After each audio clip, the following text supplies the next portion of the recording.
Hola, ¿qué tal? ¿Cómo están? Bienvenidos, bienvenidas al capítulo 4 de Mejor Energía TV. Vamos a estar mirando los últimos temas de la actualidad del sector energético desde Argentina, desde Neuquén, desde Vaca Muerta. Bueno, con esta particularidad que nos impone el escenario mundial, los principales temas en Argentina, cruzados por la situación internacional y por los inconvenientes económicos, de abastecimiento que venimos reseñando día tras día a través de todas nuestras plataformas. Bueno, hoy vamos a hablar, básicamente vamos a tener entrevistas, vamos a tener algunos de los principales títulos que están signando estas horas, vamos a estar compartiendo con ustedes, con ese abordaje que hacemos habitualmente, dándoles lo último de la actualidad del sector energético, por supuesto con la actualidad de Vaca Muerta también de manera preponderante dentro de nuestros contenidos. Sin duda que uno de los temas que está mandando por esta altura de la semana tiene que ver con la escasez de gasoil, ¿no? La escasez de gasoil, los altos precios de las importaciones, bueno, ese dilema que ha sido central en los últimos días, en las últimas semanas, ¿no? Estos faltantes que se están registrando en sectores productivos, también en el abastecimiento del transporte público. Bueno, ha habido alguna alerta de ese tipo también en la ciudad de Neuquén, en el transporte público. Todo ese combo de crisis local con altos precios internacionales, ¿no? La cuota del mercado que se abastece con el combustible que llega del exterior. Bueno, toda esa situación va a ser parte de nuestros contenidos en este capítulo 4 de Mejor Energía TV. Bueno, vamos a ampliar un poco también la mirada, ¿no?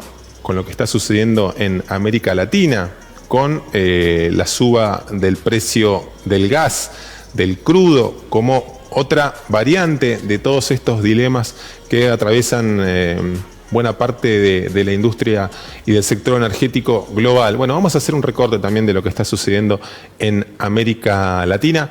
Vamos a mostrarles nuestros contenidos al respecto y también vamos a tener, como lo hacemos habitualmente, las entrevistas que, bueno, son parte sustancial también de Mejor Energía TV. Vamos a tener 2 entrevistas con especialistas del sector oil and gas. Bueno, vamos a darnos esa posibilidad y ese lujo de tener, bueno, la mirada de expertos analizando esta coyuntura.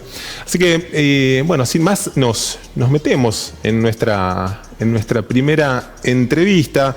Lo voy a presentar. Es José Luis Sureda. Él es una persona de renombre dentro de la industria petrolera, ex secretario de Hidrocarburos de la Nación, un hombre de consulta del sector energético argentino, así que va a ser un gusto poder abordar una vez más la charla con él y saber, bueno, cómo está siguiendo toda esta coyuntura. José Luis, muy buenos días, muchas gracias por estos minutos. ¿Cómo estás? Buen día, Fernando, gracias a vos por la invitación. Bien, bueno, algo de la intro que estaba haciendo, va a estar cruzando seguramente la serie de consultas que te vamos a hacer. ¿Cómo estás siguiendo lo que está pasando? Arranquemos, si te parece, con el tema de la escasez de gasoil. Uno se pregunta, bueno, es un problema que estamos atravesando por la coyuntura mundial, por factores internos, un mix de los dos. ¿Qué estás viendo vos? Bueno, sobre todo a medida que avanzan los días es como que el tema se tiende a recrudecer, ¿no? ¿Cómo estás viendo esa coyuntura? Nosotros estamos afectados por el factor externo y también por la política interna energética. Y me explico. Hoy, por ejemplo, hay una escasez en el mundo muy grande de gasoil. Para darte una idea, el precio de gasoil sobre barcaza en Nueva York hoy está costando $7.50 el galón. Eso equivale a un precio de barril de petróleo de más de $300. Es decir, está salido de control. Así que si nosotros tenemos que buscar gasoil afuera y lo tenemos que hacer, eso es lo que nos vamos a encontrar. Y después vamos a tener el problema de traducir esos precios a pesos. Y después vamos a tener que decidir cuánto de ese monto en pesos le transferimos al consumidor vía la bomba de gasoil, vía estación de servicio, y cuánto lo vamos a hacer vía inflación, si el Estado se hace cargo de una gran parte de ese costo. Así que estos son los dos problemas que tenemos. Hoy Argentina tiene en algunas refinerías capacidad ociosa de refinación. No grande, pero para la circunstancia actual, un 10, un 15% es importante, pesa. ¿Por qué no la puede llenar? Porque las refinerías no pueden comprar gasoil petróleo a los productores. ¿Y por qué no los pueden comprar? Porque no pueden trasladar el precio a la estación de servicio. Como no podemos hacer eso por las, en mi opinión equivocada, regulaciones internas, estamos obligados a importar. Y cuando vamos a importar nos encontramos con el escenario que antes dije, $7.50 el galón. Claro. Claro. Se hablaba también de un factor en los últimos días, estuvo trascendiendo información de alguna reunión entre las productoras, las refinadoras, una convocatoria que había estado haciendo YPF, como un factor también adicional el tema del crudo escalante o el crudo pesado escaseando, es lo que se decía trascender como un factor también para eso. ¿Es un pretexto o es una realidad también que se cruza con este escenario internacional y esta diferencia de precios que vos mencionás? El crudo escalante se está exportando y se está exportando muy bien. Y recordemos que la regulación dice que cuando un productor va a exportar crudo escalante o el que sea, tienen la obligación de hacer pública la oferta para darle la oportunidad a un refinador argentino de comprar el producto que que quiere exportar. Pero, repito, ningún refinador puede hacerse cargo de comprar hoy en día crudo a $100, porque para trasladarlo a los precios de la gasolina hoy están en el orden de los $40. El precio equivalente de los combustibles que tenemos. Así que es inviable porque se funde, si no. Así que el problema no es que hay escasez, el problema es que hay una imposibilidad económica de satisfacer la demanda interna, por lo cual el único que la va a terminar satisfaciendo es el mismo Estado que fijó esta regulación. Y va a salir a comprar, a importar a precios de locura, absolutamente precios de locura, y luego va a subsidiar esos precios. Con lo cual seguimos armando la pelota de la balanza negativa energética comercial, que este año va a ser 3 veces lo que fue el año pasado, 3 veces peor de lo del año pasado. Repito otra vez, 3 veces, no una ni un poquito, 3. Se da esa situación de intervención que vos mencionás, digo, de intervención o de salida a paliar este contexto con los aportes del Estado argentino, ¿no? Esto de una suerte de, por un lado, fijar precios o anclarlos a través de YPF, controlada por el Estado argentino, recordemos, ¿no? La mayoría del paquete accionario, ese anclaje en torno a los $57, $60, la diferencia a la que vos aludías con absoluta precisión respecto al precio internacional. Y la restricción que tiene Argentina, acaba de cerrar una negociación con el FMI, ¿no? Y tiene un mandato o un compromiso de, bueno, achicar el déficit, ¿no? Bueno, es como un combo fatídico, imposible de cumplir todo ese escenario, ¿no? Totalmente. Yo creo que el acuerdo del fondo es un papel pintado, francamente. Creo que lo que va a ocurrir es que lo van a tener que relajar, renegociar, hacer una interpretación benévola, porque no lo puede cumplir Argentina. El FMI sabe que Argentina no lo puede cumplir. Lo único que hicieron es llegar a un acuerdo que satisface a los ejecutivos del FMI y también a Argentina. Pero es patear la pelota para adelante. El acuerdo del FMI, la verdad, no va a pasar nada si no lo cumplimos, porque todo el mundo sabe que no lo podemos cumplir. José Luis, retomo el punto anterior y para referirme a este argumento que daban algunas petroleras, digo, respecto de la escasez de ese crudo más pesado. Vos decís, bueno, acá en realidad lo que está rigiendo es una lógica de precios que impide que ese crudo se quede en el país y sea atrayente, porque obviamente nadie va a dejar de perder esos $40 que puede capitalizar en el exterior. Al mismo tiempo, uno podría analizar, digo, bueno, YPF, que tiene el compromiso mayor con el Estado argentino, controlada por el Estado argentino, podría ser la que esté inyectando ese crudo Escalante en su sistema de refinación. Digo, ¿está cayendo también la producción del Escalante en el sur del país en algunas empresas? ¿Cuál es ese escenario? No sé si lo está siguiendo o se puede hablar de una menor disponibilidad incluso para el mercado interno. No, el crudo Escalante se está exportando y se está exportando bien, lo cual quiere decir que es excedente de la demanda interna con el paréntesis de lo que dije respecto de los precios. Pero crudo hay de sobra. Crudo Escalante para el mercado interno hay de sobra. Si alguien pudiera comprarlo. Claro. No hay faltante del producto, digamos, para nada. Del otro lado, yendo más viniendo hacia la cuenca neuquina, básicamente, tenemos esa otra restricción y que también va a estar tallando en la coyuntura de precios, y en estos fondos que vamos a estar girando al exterior ya lo estamos haciendo, digamos, ¿no? Hablemos del caso del gas, si te parece.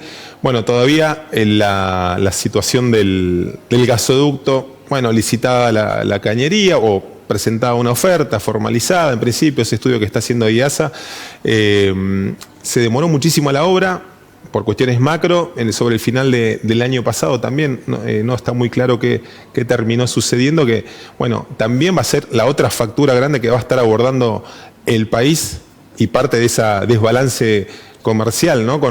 Comprando GNL carísimo y pudiéndolo pagar a 4 o 5 dólares en Argentina. Digo, una discusión por darse todavía, pero digo, los costos del plan gas, 3,70, 4 dólares, ¿no? Todavía en veremos, pagando 45 como el otro día con los cargamentos de GNL, ¿no? Absolutamente. Y necesitamos 50 cargamentos más de GNL de los que se han comprado, número redondo. Y no solamente esos van a estar a un precio altísimo, seguramente a un precio del nivel de lo que estamos hablando, porque si bien Europa está entrando en la temporada de verano, desde el punto de vista gas, seguimos en invierno, porque tienen los almacenamientos depletados, completamente depletados, tienen que reponerlos, lo cual crea una demanda adicional a la demanda del consumo normal del verano, y porque además quieren hacer todo eso reduciendo las compras de gas a Rusia por la guerra de Ucrania. Por lo cual, si hay una certeza en este mundo, es que el LNG va a seguir a precios enormes. Pero además hay otra restricción. Estados Unidos y la Unión Europea firmaron un acuerdo, tienen un acuerdo formal para que Estados Unidos ayude a Europa a reemplazar el gas ruso. Con lo cual, ya no se trata solamente de un tema de precio de poder comprar o no, sino que hay cargos, muchos cargos de Estados Unidos que están comprometidos a Europa.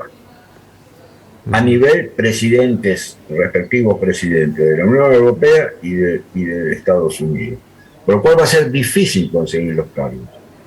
Muy difícil. Y yo creo que con la política de compra que tiene hoy en día IASA, que es buena para las épocas normales, para esta excepcionalidad no sirve. Ojalá los consigan, pero yo creo que le va a costar mucho. Y si cuesta mucho, quiere decir que el precio se va al diablo. Ya lo hemos visto, en estos 9 cargos que compramos pagamos un sobreprecio del orden de los 10 dólares el millón de BTU.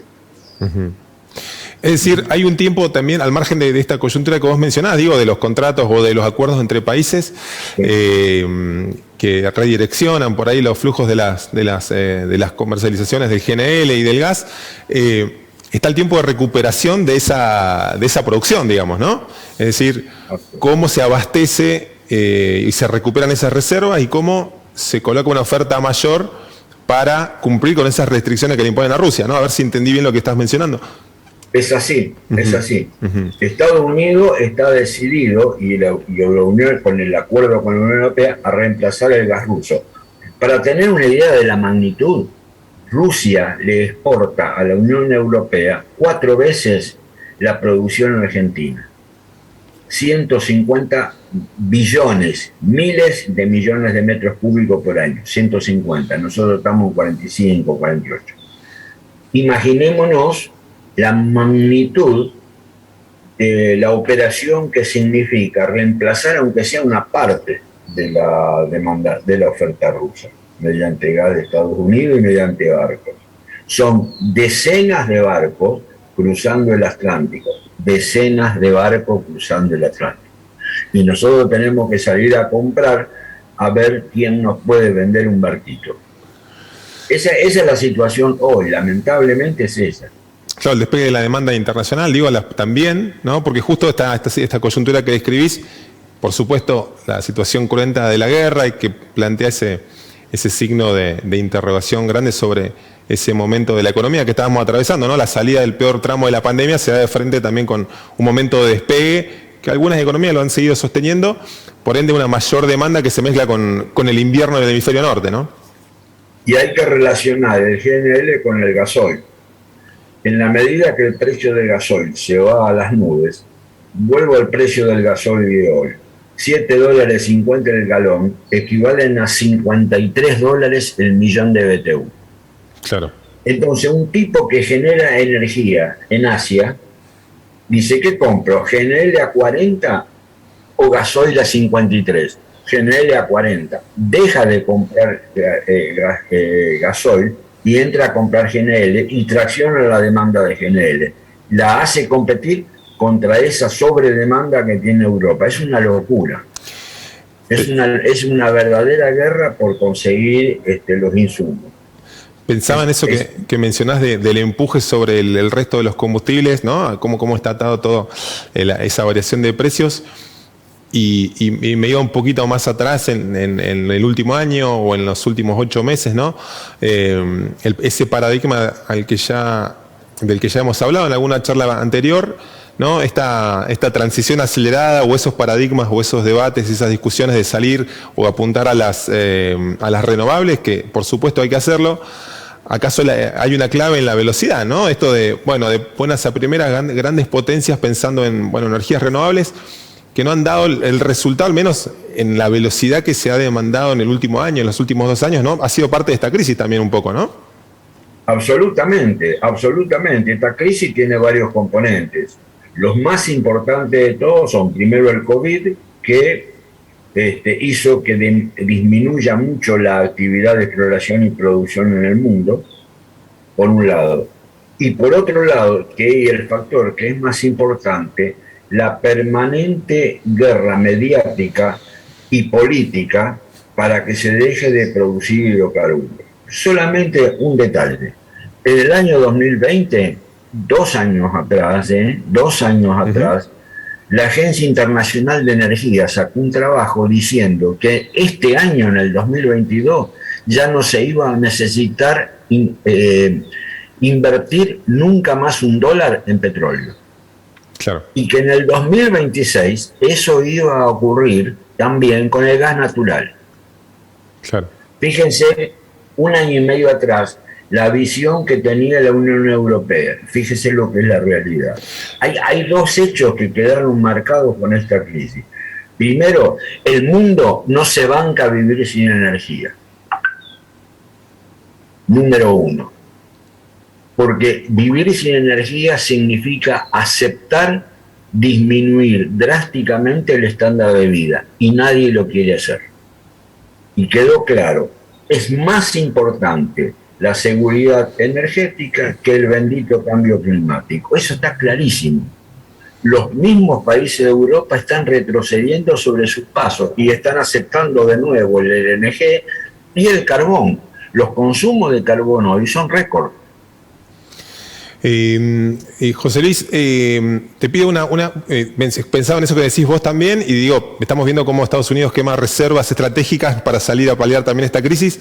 Sin duda que eso va a implicar un despegue o un aliciente, por decirlo así, después veremos de qué modo, con el sector del shale, que había entrado en medio en un poco una crisis relativa, digo, en términos de lo que venía haciendo, ¿no? Seguramente va a necesitar esa producción interna para volver a sostener la recuperación de sus reservas, ¿no? ¿Puede pasar un poco allí la lógica de lo que venga o es un poco arriesgado pensar en eso?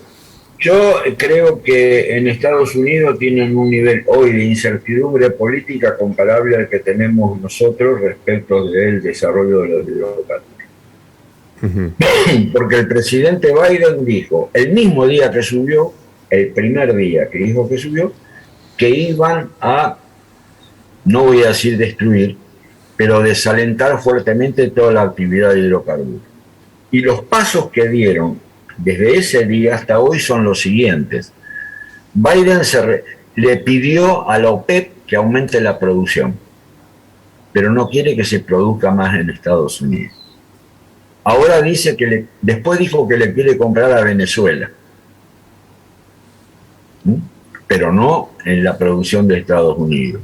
Ahora dice que quiere comprarle a Canadá, pero no a la producción de Estados Unidos. ¿Por qué? Porque lo ve como una coyuntura. Quiero más petróleo hoy, pero mañana lo quiero hacer pedazos. Así no va a Claro. conseguir inversiones. La, Es imposible. la política poniéndole un poco más de volatilidad allá al mercado que viene siendo volátil desde hace, en el último año al menos, ¿no? José Y Luis, esta es una oportunidad para Vaca Muerta, Fernando. Es una oportunidad. Nunca, jamás se nos ocurrió que podíamos tener una oportunidad como esta para Vaca Muerta. Pero nunca, para Vaca Muerta, para el offshore, jamás se nos ocurrió. Esta es una oportunidad que para aprovechar de una manera extraordinaria lo que podemos hacer. Si queremos, si nos queremos sacar los prejuicios, si queremos dejar la ideología de lado y el bla bla y todas esas cosas.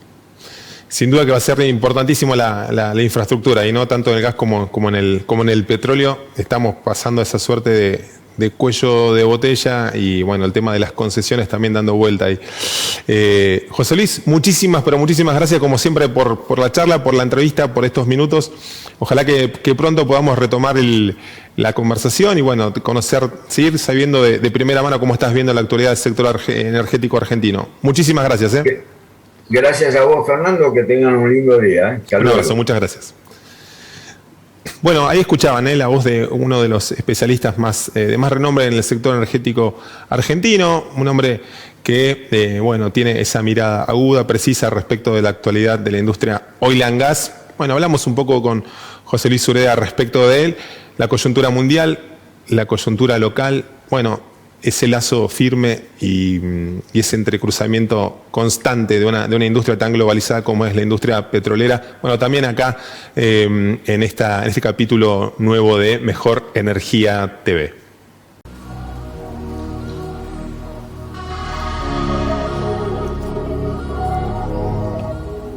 Bien, vamos a compartir nuestra siguiente entrevista de Mejor Energía TV. Estamos en el capítulo 4. Uno de los temas centrales para la producción no convencional de Vaca Muerta tiene que ver con la arena de fractura, una variable clave a la hora de la producción de shale y de shale oil y de shale gas en los campos petroleros ahí en cercanías de Añelo. Estuvimos en la Oil and Gas hablando con el CEO de NRG, una de las empresas que está jugando fuerte en el upstream de Vaca Muerta, precisamente con la provisión de arena de fractura. Se trata de César Guercio, que nos decía lo siguiente acerca de esta coyuntura de despegue de la producción no convencional en la cuenca neuquina. César Guercio de NRG, bienvenido al stand de Mejor Energía. Muchas gracias por la invitación, muy bien. Bueno, un momento importante dentro de la industria con esa salida, o al menos esa salida incipiente del peor escenario de la pandemia, con Vaca Muerta acelerando fuerte. Sobre todo en el último año. Me imagino que un impacto en este momento al menos positivo en el negocio y en la actividad que vienen desarrollando, ¿no? Totalmente, fue muy positivo la salida de la pandemia. Parece que la industria puso primera, segunda y tercera. Hoy ya tenemos muchísimos trabajos para lo que queda del 2022, ya planeando 2023 con un aumento muy fuerte en la actividad de completación. Bueno, es donde estamos nosotros. Proveemos arena de fractura para todas las operadoras y agente sintético también. Bien, tomando una decisión estratégica muy importante en el último tiempo, que fue la planta en la zona del Alto Valle, ¿no? Me imagino que hay un punto de operaciones central con impacto local que también da otras opciones a las petroleras, ¿no? Totalmente. Somos la única compañía integrada que está en el área del Alto Valle. Cuando digo integrada es que hacemos básicamente toda la cadena de valor y bueno, nos radicamos en Allen, empezamos el proyecto en el 2019 2021 inauguramos planta con 700 personas en la plantilla. Y como te digo, vamos desde lo que es minería, transporte, tratamiento y servicios petroleros con lo que es manejo de arena en locación en última milla. Me imagino que bueno, también ese rol central en ir ganando esa competitividad y la rentabilidad como un eslabón clave, el tema de la provisión de arena. Siempre se hablaba del transporte como una de las claves a mejorar para el crecimiento de Vaca Muerta. Se habló del tren en aquel momento. Seguro que si existiera sería todo mucho mejor. Pero en ese camino seguramente están contribuyendo también a la mejora, ¿no?, en los costos de la cadena de valor. Total. Nuestra idea es acompañar a la industria en la transición técnica. Hablábamos hace un rato que te decía, Estados Unidos viene haciendo lo que estamos planteando nosotros ahora hace un tiempo, de salir de arenas de una calidad muy alta a arenas de cercanía. Nuestro objetivo es bajar el costo de lo que implica bombear arena en un 20% de lo que estamos hoy. O sea, hoy NRG puede traer al mercado una reducción de costos de un 20% en referencia a los precios actuales. Es una charla interesante que estamos teniendo con muchas operadoras. Y bueno, ya tenemos clientes desde hace un año, estamos trabajando con Tecpetrol, estamos largando ahora con Shell, tenemos 3 compañías más que estamos participando del tendering, que están muy interesadas en la propuesta porque, como te digo, a la hora de industrializar Vaca Muerta el tema de costos pega y fuerte, y en el tema de la arena, que es un 15, un 20% del costo de capital de un pozo, un ahorro de 20% de vuelta es muy relevante. Determinante, sobre todo como hemos visto, estas oscilaciones en el precio del crudo, del gas. Siempre se habló del tema de la arena como, bueno, un punto débil en algún momento, ¿no? En cuanto a que no había, básicamente, en las cercanías de los campos productores. De pronto ustedes están trabajando con insumos también de mayor cercanía, ¿no? Cercanía, sí. Bueno, tuvimos una campaña exploratoria muy larga, 2017, 2018, y todavía seguimos explorando porque el tema de que la arena está es un dato. Vos podés detectar arena en cercanía, el problema es que la arena esa hay que tratarla, y es ahí donde entra la planta de tratamiento de Allen, que te voy a invitar a que vengas a conocerla. Trae un grado de complejidad de lo que es el tratamiento del árido muy distinto de lo que estábamos acostumbrados en Argentina como planta de arena. Se necesita tricionar mucho, tratar, lavar de otra forma, pero el producto está. Es como que la roca está, hay que pulirla mucho para obtener el recurso. Recientemente hemos tenido buena noticia respecto de posibilidades del shale también en la cuenca austral, digamos, ¿no? Santa Cruz, la cuenca austral. ¿Están diversificando o ampliando, o quizás ya están también en ese punto del país? La verdad que todavía en la cuenca austral no estamos llegando, no lo tenemos en el scope. El volumen de trabajo que demanda todo lo que es Vaca Muerta en sí mismo, la formación, ya es muy fuerte, y tenemos para estos 18 meses, te diría, las manos llenas en lo que es expansión de mercado. Bien, perfecto. Bueno, esperemos que continúe esa senda en los próximos meses y, bueno, seguir acentuando este rol tan importante que, bueno, en definitiva tiene ese impacto local, nacional, que, bueno, tiene que ver con todos estos temas que se vienen tocando en este momento político-económico de Argentina. César, un gusto, muchas gracias. Muchas gracias. Todo bien.